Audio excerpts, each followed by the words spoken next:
नमस्कार दोस्तों, मैं हूं पुलकित मोहन सिंगला। स्वागत है आपका सोशल ज्ञान में। दोस्तों, आज हम इस विषय में बात करेंगे कि अगर जीवन में आई हुई परेशानी को या मुसीबत को ना टाल पाओ तो क्या करें।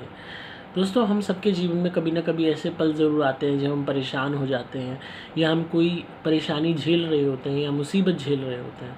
तो ऐसे में कभी कभी ये हालात भी हो जाते हैं कि हम उस मुसीबत को नहीं टाल पाते, उसको रोक नहीं पाते। हालात इतने बिगड़ चुके होते हैं कि हम उसका जाना या उसको टालना सोच भी नहीं सकते। तब हमें क्या करना चाहिए? जो है, आमतौर पर लोग क्या करते हैं, बहुत ज़्यादा घबरा जाते हैं, गलत कदम उठा लेते हैं, अपने आप को नुकसान पहुंचा लेते हैं, अपने साथ के लोगों को नुकसान पहुंचा लेते हैं, हड़बड़ाहट में गलत डिसीजंस ले लेते हैं, गलत चॉइसेस कर लेते हैं। अगर आप किसी भी परेशानी को, किसी भी एक तूफ़ान को आए हुए अपनी ज़िंदगी में टाल नहीं सकते, तो डट के खड़े रहने की हिम्मत पैदा कीजिए कि हमें अब जो चीज़ है वो तो बदल सकती नहीं, पर हमें इतनी हिम्मत पैदा करनी है कि हम इस मुसीबत को झेल सकें, इसको फेस कर सकें, इस परेशानी में हम डटे रह सकें। जिस दिन आप ये अपने अंदर एक कॉन्फिडेंस पैदा कर लोगे कि हाँ, मुझे अब तो वैसे भी ये चीज़ जा ही नहीं सकती, परेशानी जाएगी ही नहीं, अभी तो फ़िलहाल कोई सीन ही नहीं है कि इस स्टॉर्म का, इस मुसीबत का चले जाना। तो जब कुछ हो ही नहीं सकता तो एक चीज़ तो ज़रूर हो सकती है कि हम इसको झेलने की हिम्मत पैदा करें, इसको बर्दाश्त करने की शक्ति पैदा करें और सबसे बड़ी बात, डट के खड़े रहें। क्योंकि जो चीज़ बदल नहीं सकती हम खुद को तो बदल सकते हैं ना। अगर सामने वाले को हम नहीं बदल सकते, मुसीबत को नहीं रोक सकते, तो खुद को तो घबराने से रोक सकते हैं, खुद को तो डरने से रोक सकते हैं, खुद के अंदर तो हिम्मत हम दे सकते हैं। जिस दिन हम ये कॉन्फिडेंस, ये प्रण ले लेंगे कि हमें ऐसी मुसीबत के पल में अगर हम मुसीबत नहीं हटा पा रहे तो खुद के अंदर का डर हटा देंगे, खुद के अंदर की परेशानी हटा देंगे, खुद के अंदर की घबराहट हटा देंगे और खड़े रहेंगे उस मुसीबत को झेलने के लिए कि जो होगा देखा जाएगा। उस दिन आप समझ लेना कि आप आधी से ज़्यादा जंग है वो जीत चुके हो, लड़ाई आधे से ज़्यादा आप विन कर चुके हो।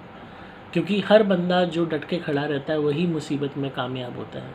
आज देखिए, कोरोना का जब शुरू में हुआ था कि हाय कोरोना, हाय कोरोना, लोग बहुत कम केसेस थे और कितनी ज़्यादा प्रिकॉशंस थी, बिल्कुल कंप्लीट लॉकडाउन था, कोई घर से बाहर भी नहीं जा रहा था।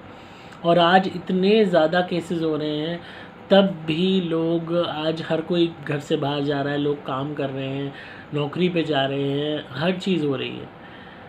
अब वो कहते हैं, किसी ने मुझे एक जोक फॉरवर्ड किया, इसमें उसमें लिखा था, नाउ कोरोना इज़ इन देखी जाएगी स्टेज।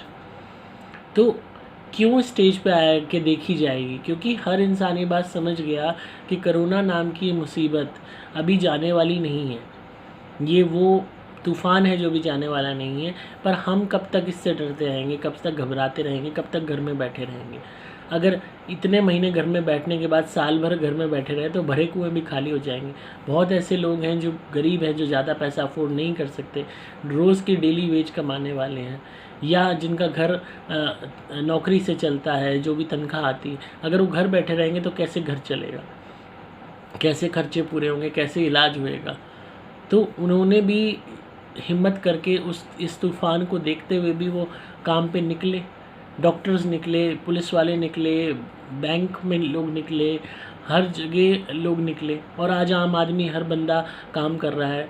क्योंकि हम ये बात समझ चुके हैं कि ये आफत तो अभी नहीं जाने वाली, पर हमें इसका डट के सामना करना है, हमें प्रिकॉशंस बरतते हुए जीवन को जीना है और देखी जाएगी, ये हमने भी सोचा है, पर हमें डटे रहना है। तो जब हम इस आपदा में डटे रह गए, लड़ रहे हैं इससे, ये जानते हुए भी कि रोज़ लोग मर रहे हैं, पर तब भी हम प्रिकॉशन कर रहे हैं, अपने आप को बचाने की प्रयास कर रहे हैं जितना हो सकता है, और उसके बाद भी हम आगे बढ़ने का प्रयास कर रहे हैं, रोज़ सब कुछ झेलते हुए भी जा रहे हैं। तो इसी तरीके का जज्बा अपने जीवन की बाकी समस्याओं में भी पैदा कीजिए कि देखी जाएगी, जो होगा देखी जाएगी वाली स्टेज पे आ जाइए और डट के खड़े रहिए हर मुसीबत का सामना करने के लिए।